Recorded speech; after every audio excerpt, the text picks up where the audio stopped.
Good afternoon, everyone. This is Queenie Clem with Queenie's Book Talk and Reviews, and I am your literary ambassador.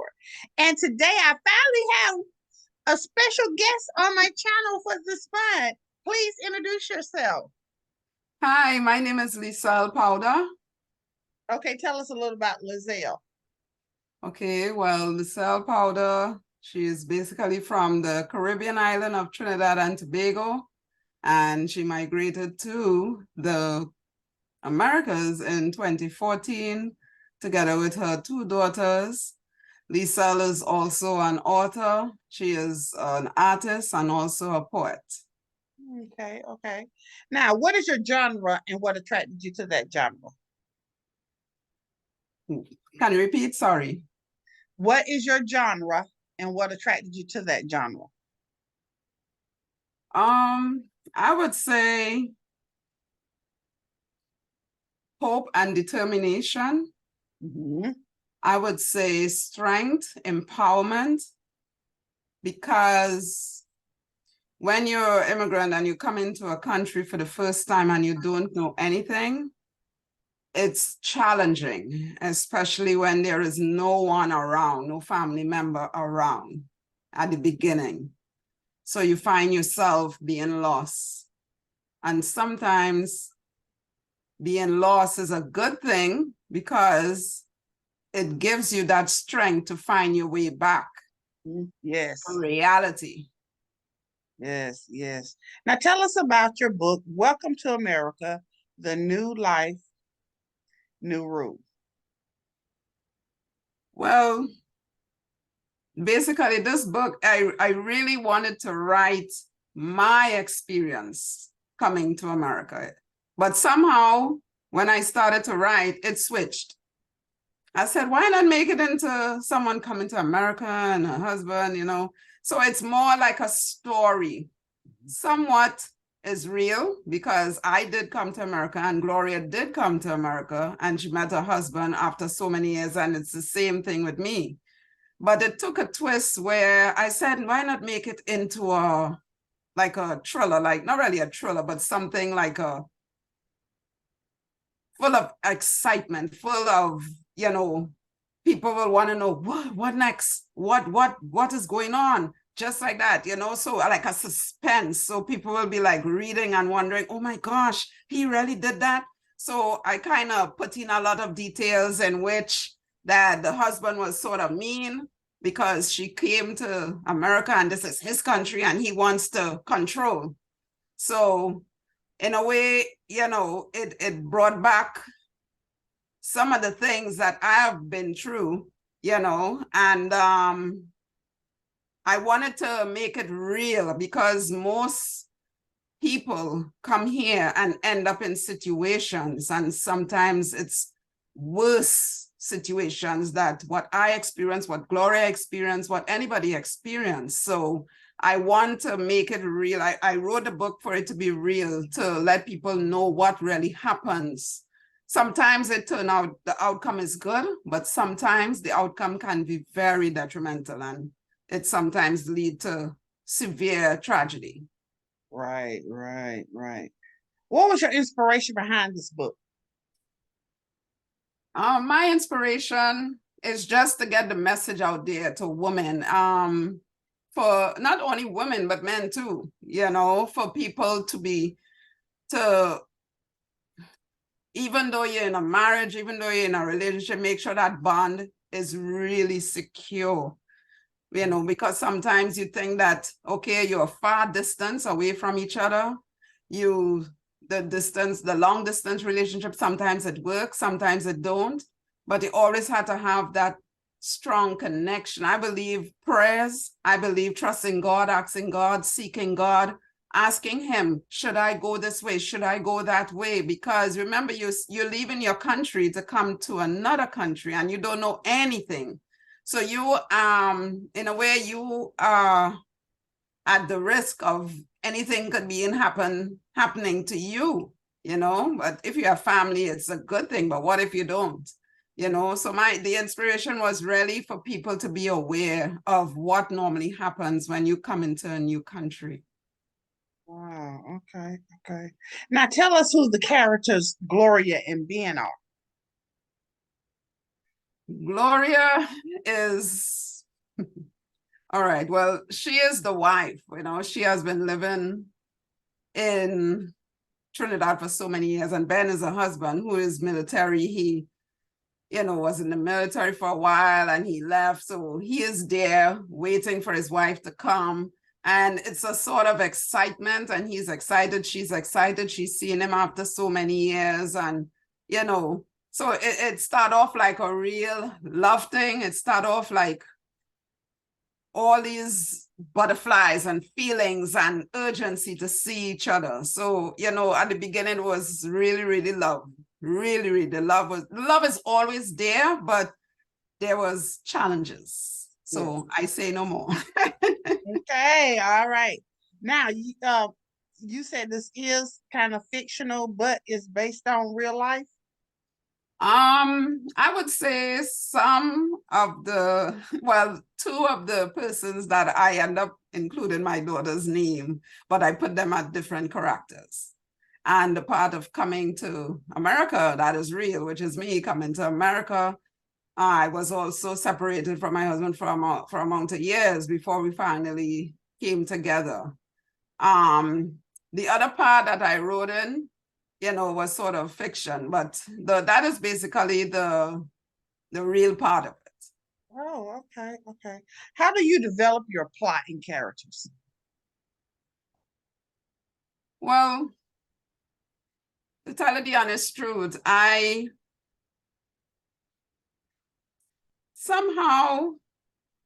just wrote it.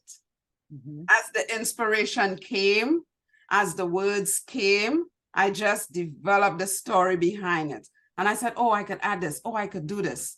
So I didn't really plot it out per se, like you plot out the characters and then you said, okay, let me write. While I was writing, everything was just coming. And then I would be like, oh, yes, I can add this. Oh, this is so good. Yes, and this is how I was getting so excited with the feeling of this book. But to tell you the honest truth, I wasn't going to write it as a book. What happened? A friend of mine sent me, I normally do submissions, and I wrote it, but it was to enter a competition, and I missed the deadline. So I said, what am I going to do with this? What am I going to, And it so happened that the words just started to flow, It's just like the other one I wrote with teenage mom, same thing. The words just started to flow, So that is how the book, everything came out. Okay, okay. Now, can you read an excerpt from your book, please? Sure. I would like to start at the beginning because the beginning is more soft and smooth and, it's like coming to America. So I just want to read that soft part. It depicts that culture of leaving your country. So it still have a little ring somewhere. All right, so this is chapter 1 of the book. The plane landed at JFK at 1:20 p.m. American Airlines 320 is a very spacious aircraft. The flight was good, and the plane came to a complete halt. This is the new life, I thought. Looking back at what was before, my mind recalled the packing, the nervousness, the excitement. I am going to miss my country, the country of my birth, Trinidad and Tobago, the land of steel band and calypso. A bit of sadness came over me as I reminisced the life that was before. Then a nudge on my shoulder and a voice. Mrs. Barker, the flight attendant, startled me from my daydream. You can disembark at this time. Welcome to America, she said. Thank you very much. I collected my carry-on and made my way out and waited to retrieve my other luggage from the carousel. It was a long process. I went through immigration. This was all new to me. I was so amazed that the airport was humongous. the airport in Trinidad could fit in here about 10 times. Okay. What is the message you're trying to get out in the book? The message I would, forgiveness. And not only forgiveness, but for women to be strong, to be strengthened no matter what diversity, no matter what problem you face coming to America, still stand and be strong. Don't give up, don't fall down. Don't see yourself as a loser. Always see yourself as a winner. Always see yourself as an overcomer. It may be long and hard, the process to get out of the situation, but you work your way up and work your way out, because some people may not make it, but you have to be smart. You have to be praying, really praying and seeking God to really get the answers you need, So even though at the end, Gloria, don't want to give out much of the book, but Gloria forgave her husband, but he died at the end. But, despite of what, she still was by his side. Despite of what he did to her, she still, and in some cases, some marriages are like that. Some relationships are like that. The person persevered, they went through so much, but at the end, the love they had for each other, they forgave each other. And it's, even though it didn't continue for them as husband and wife, but sometimes, it's just a matter of holding on, being strong. I would say basically being strong and really standing up for yourself, really standing up for yourself as a woman, standing up to be able to face whatever comes your way, The message is really for women to stand up. And it's not only for men, but for men too, because sometimes men go through stuff, they go through stuff, but mostly the woman, Yes. mostly the woman. So it's for us to really wake up and really think about our life, think about, is this worth it? Is this, if you as an individual love your husband, love the marriage, want it to work, the both parties have to work together at it. But if you see there is no way, you try and make your way out. Trust God, get the direction you need to build yourself and keep moving. Amen. Amen. What is your writing process like? My writing process, do I have one? To me, I guess the ideas just come and I just write. The ideas will just hit me like a bolt and I will just start to write. Sometimes, I'll be on the streets and the word just come, pen and paper, and I start to write. When I reach home, I start to put everything together. Yes. Now tell us. Go ahead. No, I'm just saying anywhere I could be. And once the ideas come, pen and paper. You're right. And as I reach home, Yes. Tell us about your publishing journey. Well, it has been a journey for me with publishing. It started off with Edna White, because when I just came, I always write poetry. Even from back home, I would enter competitions. I enter Mother's Day competition, Father's Day, and I would win. And all my coworkers would say, Liselle, you need to keep this going. You need to keep going. And I would like, yeah, because I didn't really feel it at the time. It's only when I got here and situations happened, that's when the fingers went to work. And I got the pen and paper and I started to, and the inspirations came. And everything just started to flow. I just started to write. I just started to connect with myself. It was nonsense at the time, writing, because I didn't make sense. And I say, but what am I writing here? And then one day I met Lisa Owens, and she said, "Here, what? I want you to reach out to this lady," which was Edna White. She is an author. And I said, me? Reach out to Edna White? But I don't know if she's going to answer me. I don't know if she's going to read my email, because I saw myself as a nobody. I saw myself like, she's not going to reach out to somebody like me. I'm just like a normal person. But how often we get that wrong? We are somebody. We are special. So we always have to see ourselves as that. And so said, so done. I reached out to her, and in no time she responded. And I was like, yes, yes, yes, yes. I jumped all over the place. And she said, oh, we introduced each other. We started talking. She said, okay, here what I need. I need 10 poems by so and so and so. I was like, what? What? I couldn't believe she asked me for 10 poems. 10 poems? I said, this woman writes in her head. I don't know, trying to get to write. And she want 10 poems?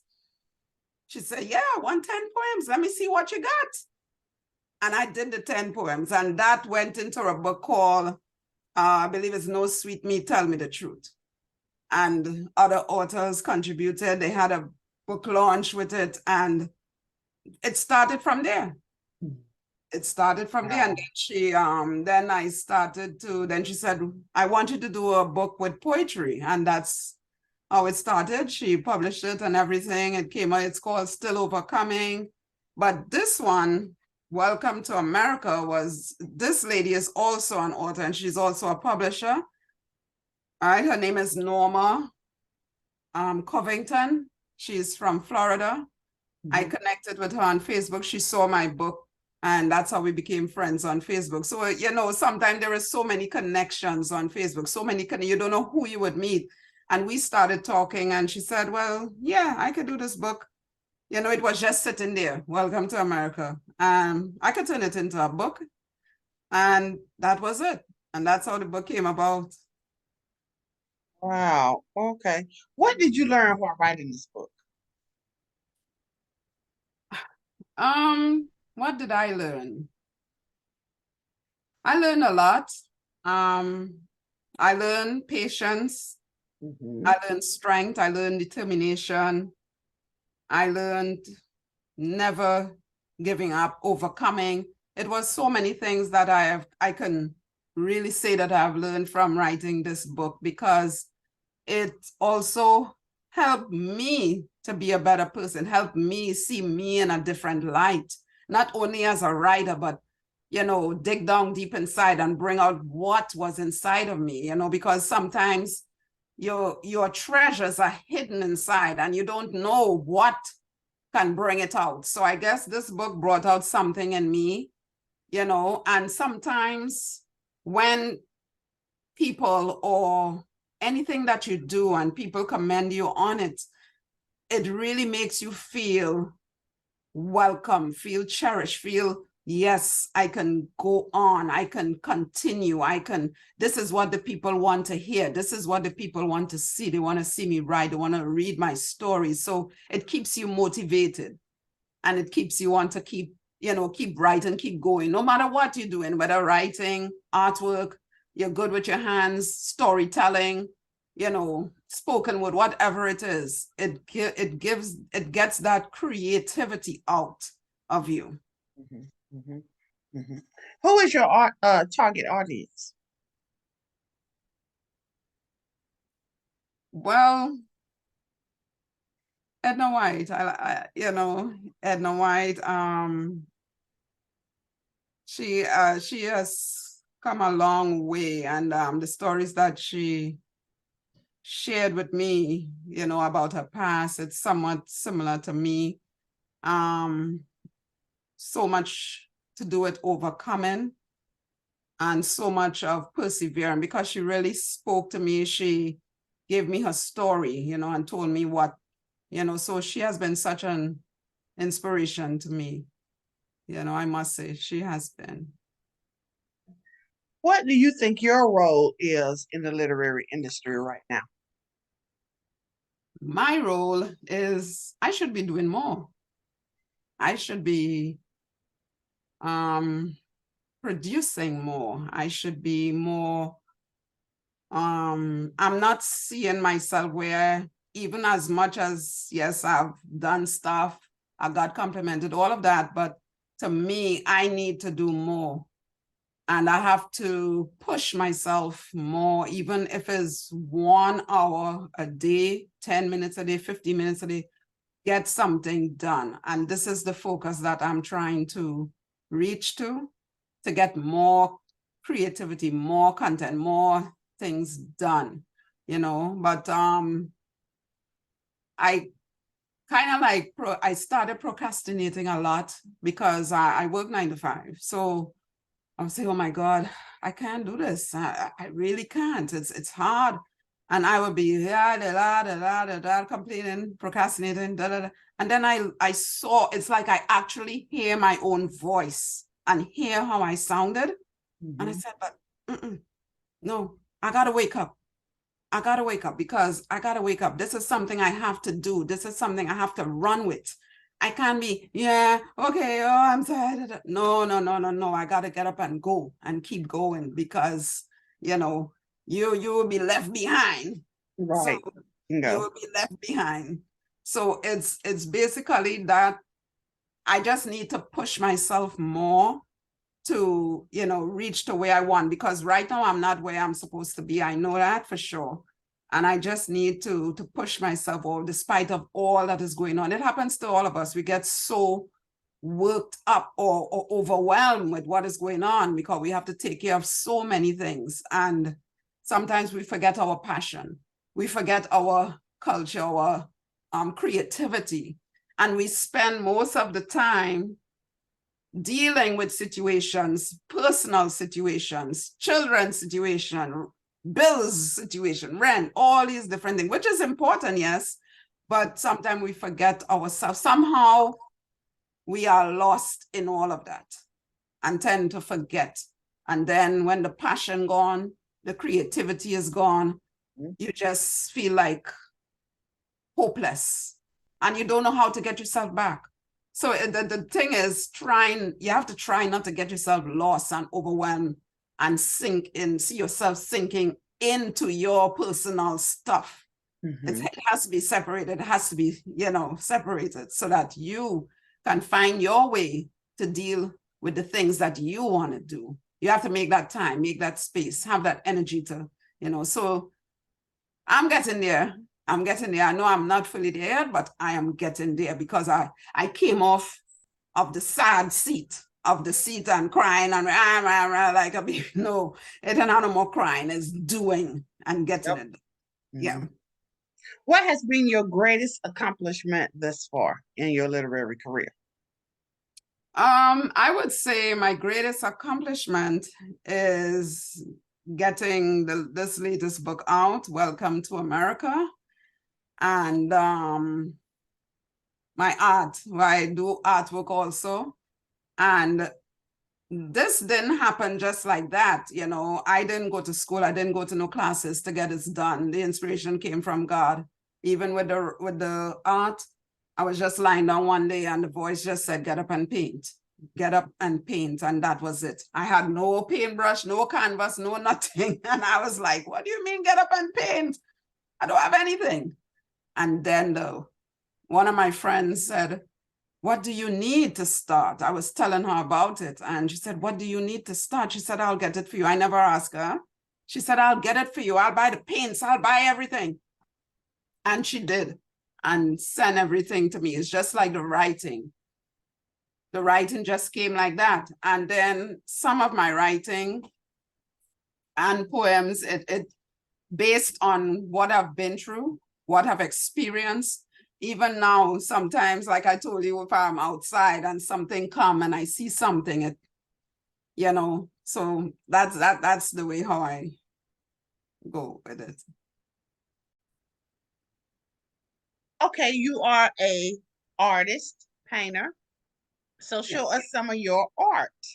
Okay, sure. I have this one here, which is a sunflower. I love that. It's beautiful. This.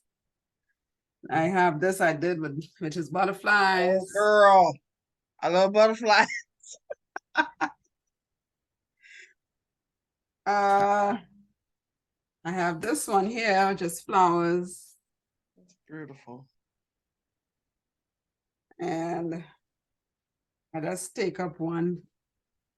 This is another flower one. So what is your inspiration behind painting like that? and I love it. It brings, I also did this one. This one is a nature piece, like, Oh, wow. yeah, And you say you did not go to school? no. Wow. The ideas came from my head and I just put it on the canvas. Sometimes I would just be sitting and the idea come and I grab the canvas, just like how I grab a pen and paper and write. I grab the paintbrush and I start on the canvas. So So what's your inspiration behind those pieces? it's more peaceful nature. I love nature pieces. The one with the flowers, I kind of like depicted as how it was spring. I said, let me do some little flowers as the spring. The one with the sunflower, same thing. And the butterflies, all of that is like spring. Sometimes with the nature one, like the one, this one here, one of my friends, she got a picture and she said, Liselle, I want you to paint this. And I did it. And when she saw it, she was like, wow. You know, Yes, yes. this is another piece of like the beach and stuff. So I like these kind of nature pieces, the water, because it depicts the quietness, the tranquility, a lot of nature pieces like waterfalls and stuff, because those are my quiet time. These are the things I like, sometimes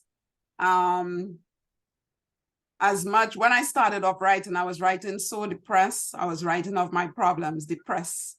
Nothing is wrong, but then I said, let me change it up a bit. So I could depict paintings of depression and stuff, but then sometimes you want to be uplifted.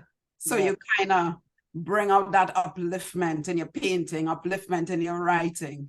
Not all the time you want to be down and gloomy. Right, right. So where can readers find you and your books? Sure, they can Powder Room, POWDERRROOM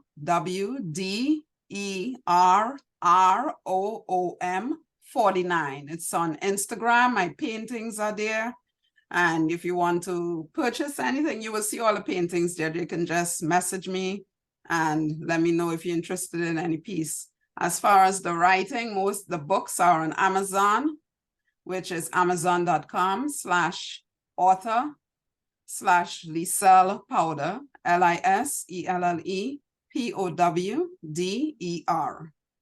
All right. And show us the book one more time. Sure. This is it. Welcome to America on the back cover. Okay. Okay. Is there anything else you would like to add before we close? What would I like to add? I would believe, despite of whatever difficult situations you come across, always trust God, seek him and let him be your guide, because he would never leave you nor forsake you. He will always be there to guide your hands, guide your mouth, guide your thinking, guide your heart to where you want to go. So, and if you have a creative side, let it all out. Let it all out, just seek God's guidance all the time. Even with relationships, even with friendships, always seek God. So you'll have that right connection and you wouldn't go wrong. Okay. Well, thank you for coming in today. I really appreciate it. Thank you for having me. All right. This is Queenie Clem with Queenie's Book Talk and Reviews. Happy reading. Bye, y'all. Bye.